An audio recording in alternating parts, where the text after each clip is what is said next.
중국 베이징이 제가 지금 굉장히 분주하게 움직이고 있는 것 같다라고 말씀을 드렸는데요. 정말 뭐 김씨 일가, 북한의 김씨 일가만 탈 수 있다라고 하는 1호 열차가 중국 베이징의 모습을 드러내면서 거기에 뭐 김정은이 타고 있었는지 김여정이 타고 있었는지 말이 많은 것 같습니다. 먼저 우리가 좀 어렵게 그 중국 베이징에 나타난 1호 열차의 모습을 좀 포착한 게 있죠, 강 기자? 예, 그렇습니다. 지금 뭐 저희가 계속 보도를 해드렸고 채널에 단독 포착한 뭐 장면도 있는데 먼저 관련 좀 그림을 좀 계속 보여드리면요. 자, 우선 이 단둥역의 주변에 이제 가림막을 설치를 해서 그러니까 이 모습이 제대로 드러나지 않게끔 했습니다. 지금 보시는 건 채널A가 포착한 장면은 아니지만 이 단둥역 일대에서 그러니까 기차가 보이지 않게끔 이렇게 가림막을 설치한 부분도 있고 예. 이 아래 입구에도 이제 사람들이 안을 쳐다보지 못하도록 저렇게 가림막을 동시에 설치를 해놓기도 했습니다. 자, 그리고 이제 중국 이제 내륙에 들어와서 이제 몇몇 누리꾼들에 의해서 포착된 장면들도 좀 보이기도 있었는데요. 어허. 이 철로 중간에 그러니까 이제 건널목 중간에 보이는 모습이 딱 녹색의 그런 김정은, 김일성이 탔던 그 특별한 열차가 지금 이렇게 보시는 것처럼 포착이 됐다 해서 이제 우리 북한의 최고위급 인사가 방중을 한 것이 아니냐 이런 얘기가 솔솔 흘러나오기 시작했습니다. 알겠습니다. 자, 어제 이제 베이징역에 1호 열차가 도착을 했고요. 글쎄요, 뭐 전혀 알려지지 않은 상황에서 전격적으로 모습을 드러냈기 때문에 여러 가지 지금 해석을 낳고 있습니다. 김정은이 만약에 베이징에 나타났다면 김정은이 집권 이후에 처음으로 해외 방문길에 나서는 것이기 때문에 여러 가지 의미가 있는 것이겠죠. 그 가능성 등을 좀 살펴보도록 하죠. 자, 이 채널A가 뭐 이제 어렵게 좀 포착한 영상이라고 제가 말씀을 드렸는데 지금 아마 이제 보시게 될 영상인 것 같은데 지금 노 기자 저게 어떤 영상입니까? 보시면은 이제 귀빈들이 도착을 했을 때 뭔가 차량들이 경호를 하면서 차량도 좀 통제를 하는 이런 모습을 볼 수가 있잖아요. 이야. 방금 보셨던 화면이 좀 통제를 받으면서 검정색 차량을 지나가는 이런 모습이었는데 네. 어제 오후에 중국 일대가 이제 곳곳이 좀 통제되는 경호를 받으면서 지금 보시는 게 그 경찰 경호 오토바이 뒤에 이제 검은색 차량이 뒤따르는 이런 모습인데요. 베이징 시내에서 저런 모습들이 포착이 된 겁니다. 보시면은 이제 그 4차선 도로 이제 상당히 조금 그 차량들이 많이 다니는 곳인데 저렇게 그 한쪽 차선은 통제가 됐고 비워져 있을 정도로 뭔가 경호가 조금 삼엄하게 진행됐다 이런 모습을 볼 수가 있었는데요. 특히 저 주변이 북한의 이제 그 중국의 베이징 인민대회당 북쪽 뭐 그 문 앞쪽이라고 하더라고요. 그리고 지금 보시면은 앞쪽에 이제 인민대회당을 떠나서 대형 버스 2대와 이제 검정색 차량들이 이제 경호를 받으면서 갈 수가 있는데 정상급 경호였던 것으로 전해지고 있습니다. 저렇게 뭐 차선도 막고 이런 식으로 통제를 하는 것은 거의 국빈들에게서만 볼 수 있었기 때문에 저런 모습이 어제 오후부터 밤까지 포착이 되면서 뭔가 좀 이렇게 중요한 인물이 방문을 한 것 같다 이런 얘기들이 전해지고 있습니다. 예, 최고위급 방문은 분명해 보이는데요. 좀 뭐 논의의 주제를 좀 좁혀서 김정은 아니면 김여정 둘 중에 하나인 것 같습니다.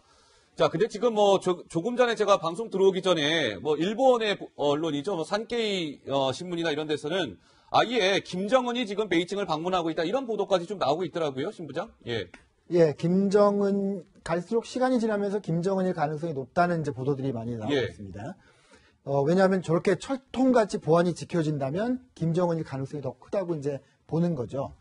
만약에 이제 김정은이 실제로 베이징을 방문했다면 굉장히 큰 의미가 여러 가지가 있습니다. 첫 번째는 김정은이라는 그 북한의 최고 지도자가 스위스에서 유학을 하고 다시 북한으로 들어간 뒤에 외국으로 북한이 아닌 다른 지역으로 나온 것이 확인되는 첫 사례가 됩니다. 그러니까요. 그리고 또 그것이 중국 시진핑 주석을 만나서 회담을 했다면 일약 그 국제 외교 무대에 김여정이 아닌 김정은이 등장하는 그런 의미가 있는 것이죠. 예. 그리고 지금 올해 이제 김정은이 대남 평화 공세를 폈지 않습니까? 그랬죠. 그러면서 남북 대화 그리고 북미 대화 이런 판이 벌어지고 있는데 그 판에 중국이 끼어드는 겁니다. 북한이 중국을 끌어들이는 걸 수도 있고요. 예. 그런 북남 미 이런 대화의 그 구도 속에 중국이라는 큰 중요한 행위자가 예. 등장하는 그런 의미가 또 있을 수 있겠습니다. 알겠습니다. 차근차근 좀 짚어보도록 하겠습니다.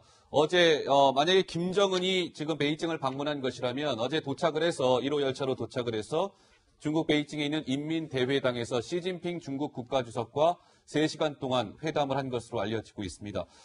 자, 이런 상황에서 중국 베이징은요, 지금 여러 가지로 굉장히 뭐 인터넷도 그렇고요. 여러 가지 좀 굉장히 분주하다면서요. 어떤 움직임이 있습니까? 예, 그렇습니다. 각종 통제가 좀 이루어지고 있다고 하는데 사실 제가 저번 주에 휴가를 갔을 때 예. 중국 베이징에 갔었던 거거든요. 그랬어요. 예. 그때 시진핑 주석의 연임 그리고 장관이 발표하는 그런 행사가 이제 베이징 한복판에서 열렸는데 그때 인터넷을 통제할 정도로 상당히 통신 통제가 이제 강했었습니다. 그만큼 중국의 그런 통제가 상당히 강했었는데 그것처럼 이번에도 이제 방중 기간 동안 인터넷에서 이제 방중 관련 글들이 삭제가 되고 있다. 이런 얘기가 좀 그래요? 들려왔고요. 예. 특히 이제 저 방금 사진 보여드렸던 그 웨이보, 그러니까 뭐 중국판 그건 구글이라고 하죠. 예, 그런데 올라왔던 그 사진들이 삭제가 되고 있다. 그리고 방중하고 있다라는 그 방중설을 알리는 그런 글들이 삭제가 되고 있다. 이런 얘기가 나오고 있고요. 그리고 김정은을 지칭하는 그런 속어가 있습니다. 진산팡이라고 김실가의 3대 뭐 뚱보 이런 얘기인데 예. 이런 좀 비하하는 글까지 삭제가 되고 있는 등 검색이 차단되고 있는 등 각종 통제가 지금 벌어지고 있다. 이런 예. 얘기가 나오고 있습니다. 그렇군요. 철통 뭐 경호도 이루어지고 있고 주변의 어떤 인터넷이나 이런 것들도 좀 검열이 좀 시작되고 있는 것 같습니다.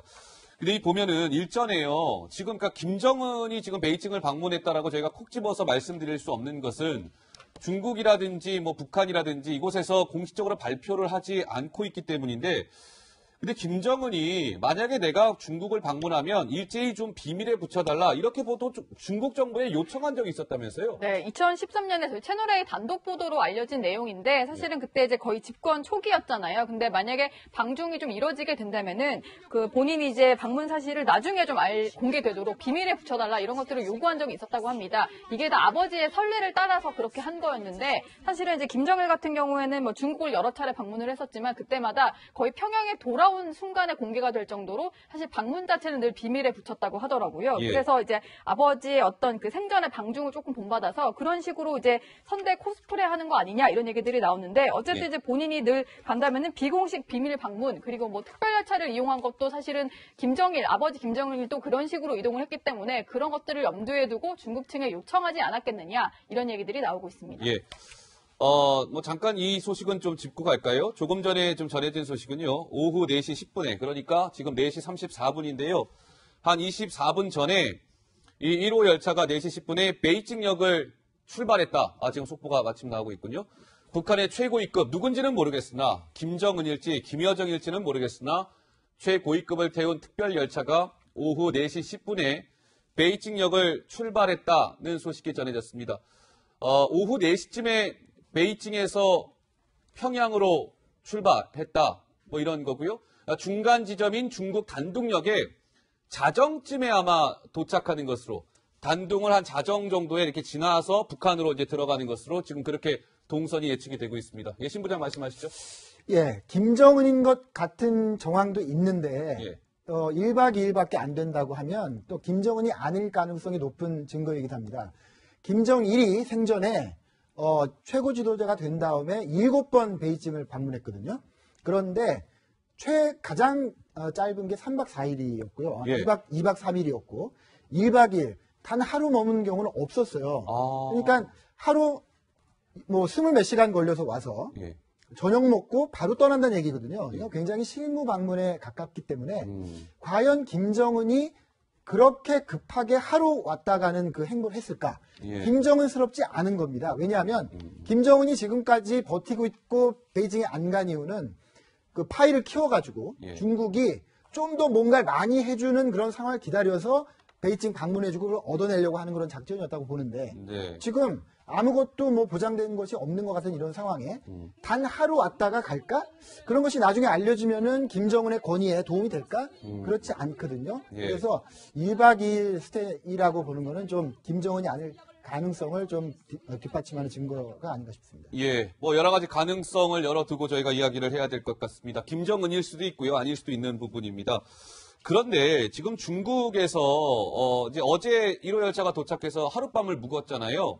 그러면 최고위급 인사가 어디에서 잤는지, 어디에서 숙박을 했는지 이 부분도 중요한데 그 어디에서 잤다고요, 노 기자? 일단은 국빈들이 늘 머무는 숙소로 알려진 조어대에서 머문 것으로 좀 알려지고 있는데, 왜냐하면 이 장면이 저희 그 채널A 카메라에 포착이 됐습니다. 어젯밤 10시 10분경에 인민대회당을 나와가지고 조어대로 들어가는 모습이 포착이 됐었거든요. 근데 이 조어대라는 것은 중국에서 공식적으로 이제 귀빈들을 위해서 사용하는 영빈관인데, 각국 정상들이 숙소로 이용을 했었고요. 물론 문재인 대통령이 방중했을 때, 그리고 박근혜 대통령 같은 경우도 박근혜 전 대통령도 여기 묵었었고, 김일성, 김정일이 중국에 갔을 때도 늘 숙소로 이용했던 곳입니다. 그리고 과거에 북해 육자회담 장소로도 이용이 됐었기 때문에 이번에도 이곳이 좀 열렸다 이렇게 볼 수 있는데, 국빈들이 이용하는 곳이 열렸다라는 얘기를 좀 듣고는 이제 김정은이 아니면은 김여정 정도의 어떤 정말로 최고위급 인사가 아니겠느냐 이런 관측이 더 나오고 있습니다. 예. 그러니까 이 조어대는 이제 그 신부장 뭐 국빈들이 머무는 곳이잖아요. 근데 이 그 조어대 중에서도 뭐 18호실에서 묶었다고 하는데, 이 정도면은 정상급 인사가 아닌 다음에 18호실에 묶었던 사람이 거의 없을 정도 아닙니까? 어떻습니까? 예, 그렇게 예. 지금 알려지고 있어서 예. 어쨌든 김정은이거나 김정은에 준하는 최고위급 인사는 확실한 것 같고요. 예. 만약에 김정은이 아니라면은 김여정이겠죠. 특별히 김여정에 대해서는 김정은이 신신당부 부탁을 했지 않겠습니까? 예. 제 여동생을 보내니까 저처럼 대접해 주십시오라고 얘기를 했을 겁니다. 그래서 김여정이라도 조어대에서 묵는 데는 전혀 지금 지장이 없는 그런 상황이죠. 예. 근데 이 지금 저희가 얘기하고 있는 뭐 이제 중국 베이징에 있는 이 국빈관 조어대라는 곳을 아마 언론을 통해서 많이 접하셨을 텐데, 이 조어대가 북한하고 중국, 그러니까 북중 관계에 특별한 의미가 있는 장소라면서요, 관 기자? 예, 그렇습니다. 한 그루의 소나무가 심겨져 있는 것을 만약에 가서 본다면 쉽게 보실 수 있을 것 같은데요. 실제로 조어대에 간 적이 있었던 전 북한 외교관의 그 목소리를 한번 듣고 얘기 나눠보시겠습니다. 소나무가 네. 겨울에도 푸르고 여름에도 푸르잖아요. 중조 친선이 여름이나 겨울이나 항상 푸르고, 소나무가 또 오래 사는 나무니까 중조 친선을 기리는 의미에서 김일성이가 가서 등소평 추석 앞에서 나무를 심은 것으로 제가 기억을 하고 있습니다. 네, 그럼 여기를 방문한 것 자체는 상당히 뭐 어떤 조중 우위를 다지는 하나의 면도 됐겠네요, 사실은. 그럼요. 그렇게 볼 수 있습니다. 예, 저 때가 좀 구체적으로 91년도입니다. 그때 당시에 김일성이 있었던 당시인데, 김일성이 이제 방중을 했을 때 이제 귀빈 대접을 받으면서 조어대를 묵지 않았겠습니까? 그때만 해도 이제 중국과의 관계가 상당히 북한에서는 하나의 중요한 변수로 작용하던 시점이었기 때문에, 그때 이제 소나무를 세우면서 우리 동맹을 좀 더 강화하자, 이런 의미로 이 소나무를 세웠다, 이런 설명으로 보시면 될 것 같습니다. 예.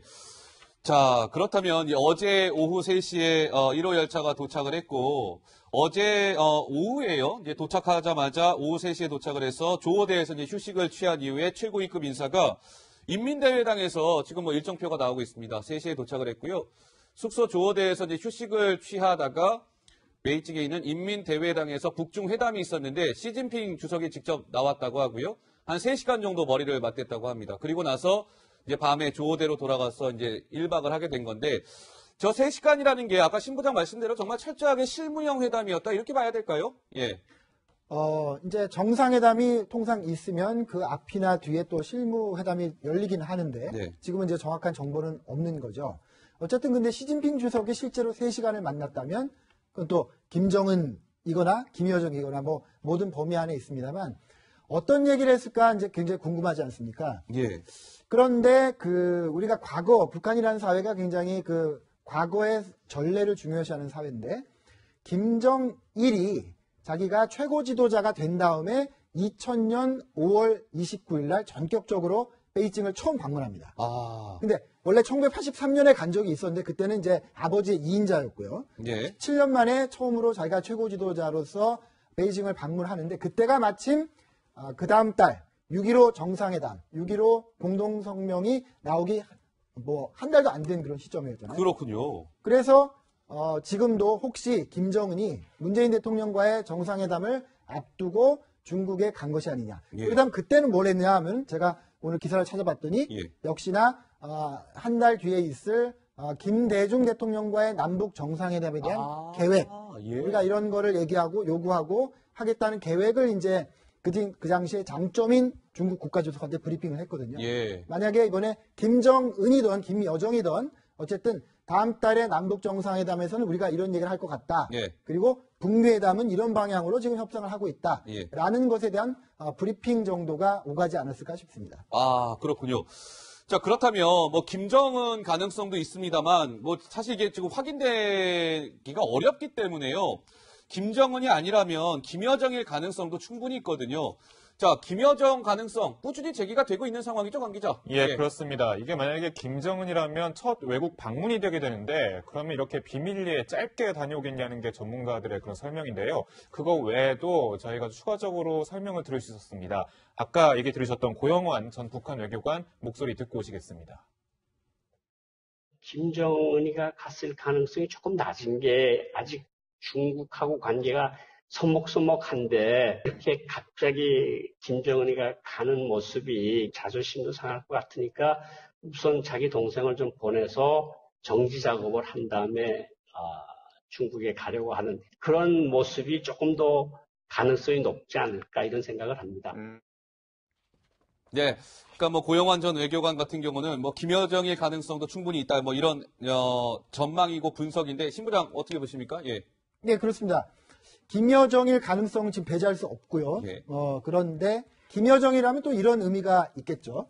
김여정이 뭡니까? 평창에 김영남과 함께 오면서 이를테면 국제 외교가에 처음 데뷔한 거 아니겠습니까? 그런 다음에 이제 중국에 등장을 하는 거죠. 그러면 두 개를 일반화시키면 이제 김여정은 김정은 자기 오빠의 최고 측근이면서 비서이면서 대외적으로는 북한을 대표하는 1등 외교관으로 활동을 하게 되는 거예요. 마치 트럼프 대통령의 딸 이방카처럼. 예. 그러면 어떤 걸 또 전망할 수 있냐면 베이징에 왔죠? 베이징에 그러면 왔죠. 모스크바에 갈 수도 있습니다. 러시아에 갈 수도 가서 설명할 예. 수도 있겠죠? 그 다음에는 도쿄에 갈 수도 있습니다. 도쿄에 가서 설명을 할 수도 있고 예. 궁극적으로는 워싱턴에 북한을 대표하는 특사 자격으로 갈 수 있겠죠. 예. 만약에 김여정이 지금 베이징에 와서 하루 머물고 돌아가고 있다면 향후 김여정의 행보는 더 글로벌리하게 국제적으로 넓어질 것 같다. 예. 이런 전망을 할 수 있습니다. 알겠습니다. 아까 말씀드린 것처럼 오후 4시 10분에 이제 1호 열차가 베이징역을 출발했다는 소식 전해드렸고요. 지금 예상으로는 단둥역에 한 자정쯤에 도착할 것 같다고 하고요. 내일 아침 7시쯤에 이 1호 열차가 평양역에 도착할 것 같다. 이런 지금 동선이 제게 전해졌습니다. 그렇다면 저도 지금 방송 시작하고 나서 1호 열차라는 얘기를 뭐 무수히 많이 한 것 같은데 이 북한에서 1호 열차라는 게 남다른 의미를 가지고 있습니다. 그 얽힌 사연들, 스토리, 강병규 기자가 큰 화면을 통해서 설명해 볼까요? 네, 제가 좀 정리를 해봤는데요. 자, 좀 우선 추상적이실 것 같아서 일단 북한 방송 속에 일단 1호 열차는 어떤 모습으로 좀 다가와 있는지 제가 정리를 해봤습니다. 먼저 관련 영상 보고 오시겠습니다. 자주와 비협을 힘있게 이끌어주시는 위대한 장군님의 숭고한 그 영상 우러르며 외국의 인사들은 김정일 동지는 진보적 인류를 위해 참답게 복무하신 전술. 특정할 수가 없네. 자, 지금 보시는 이 모습, 어떤 뭐 집무실이 아니라 바로 1호 열차 안에 있는 모습입니다. 이렇게 소파도 있고, 뭐 TV도 있고 한데 좀 더 자세히 좀 내부를 알아보도록 하겠습니다. 자, 구성을 좀 보시면요. 네. 자, 여기, 지금 그래픽 내용이 보이는데, 지금 이렇게 소파가 이렇게 일렬로 쭉 나열되어 있고요.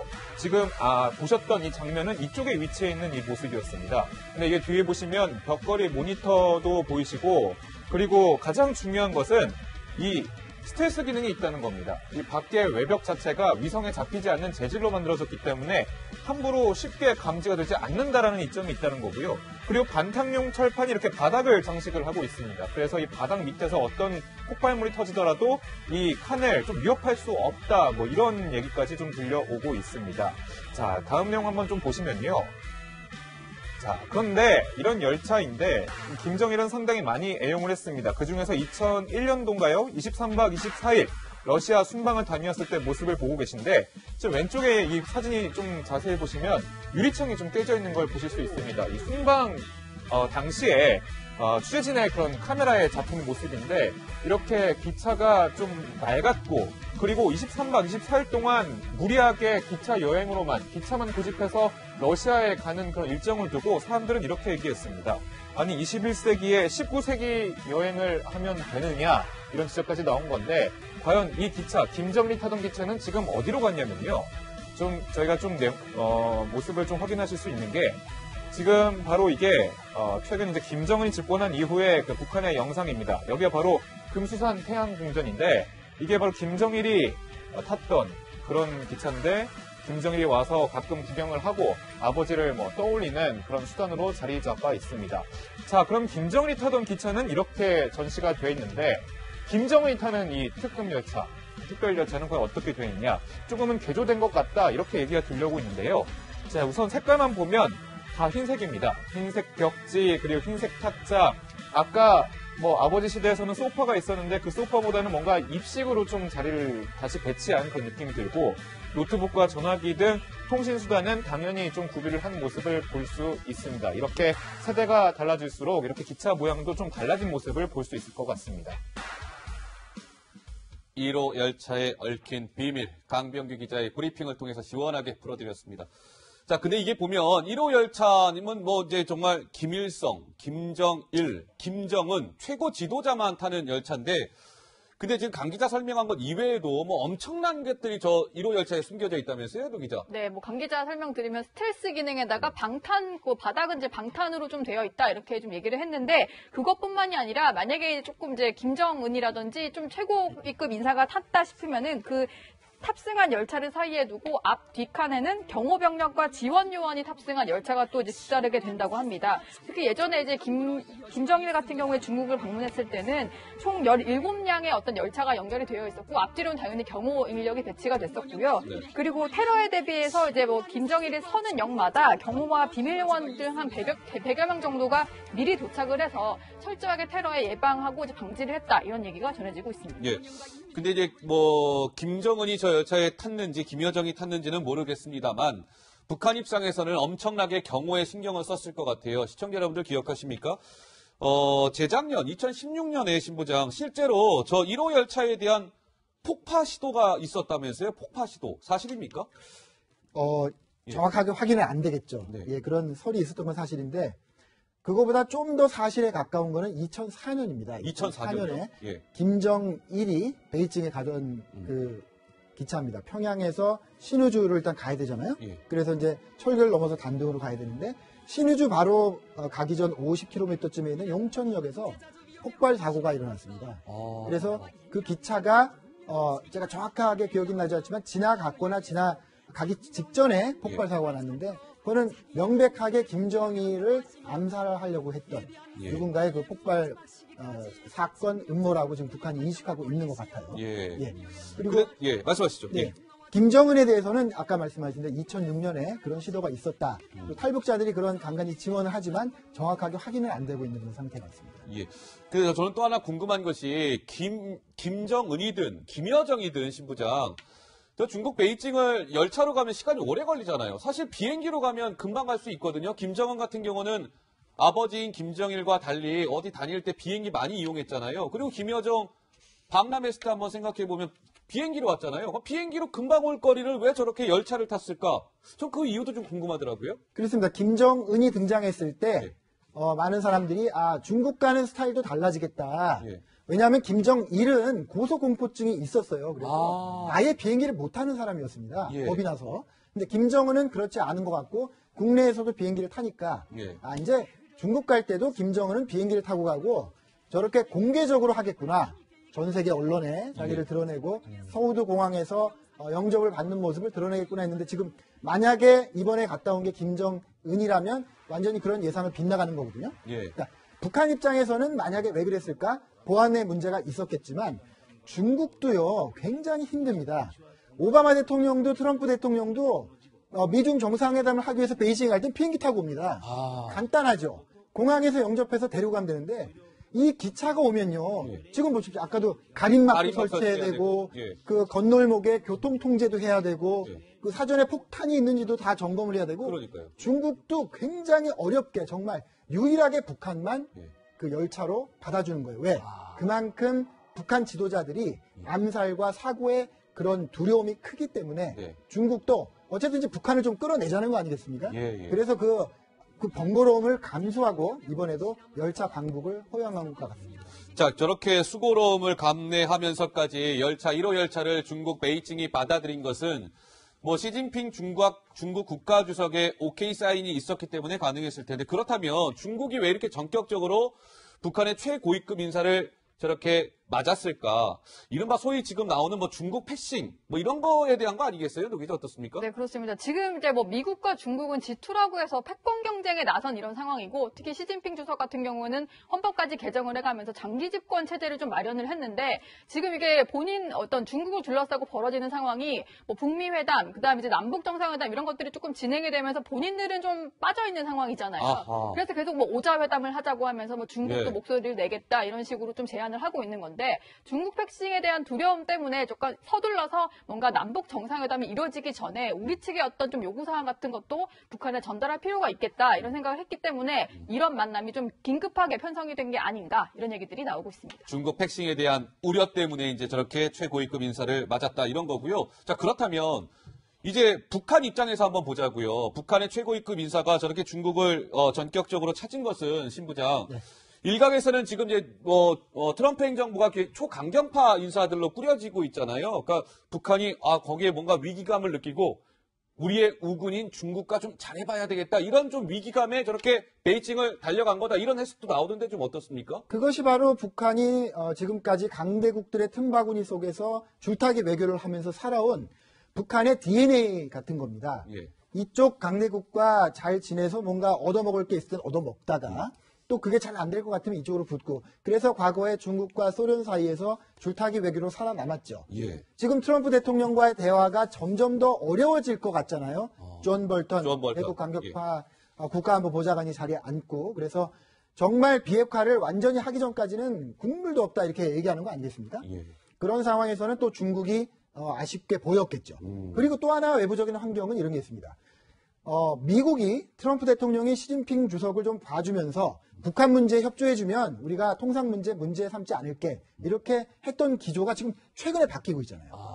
북한 문제는 당연히 해야 되는 거고 예. 통상 문제도 문제 삼겠다. 그래서 지금 미중 경제 전쟁이 벌어지고 있지 않습니까? 그렇습니다. 그런 상황을 김정은이 봤을 수가 있습니다. 시진핑이 배신감을 느끼겠구나. 네. 북한 문제 도와주면, 제재 협조하면 그 문제는 문제 안 삼기로 해놓고 네. 말이 바뀐 거잖아요. 그래서 미중 관계가 나빠지겠구나. 네. 그러니까 그 틈을 내가 또 파고 들어야지 하하. 하는 그런 국제정치적인 판단에 따라서 중국에 접근하고 있다고 볼 수 있겠습니다. 예, 뭐 이 국제 외교 그만큼 정말 수싸움이 치열한 것 같습니다. 신 부장 말씀 들으니까 말이죠.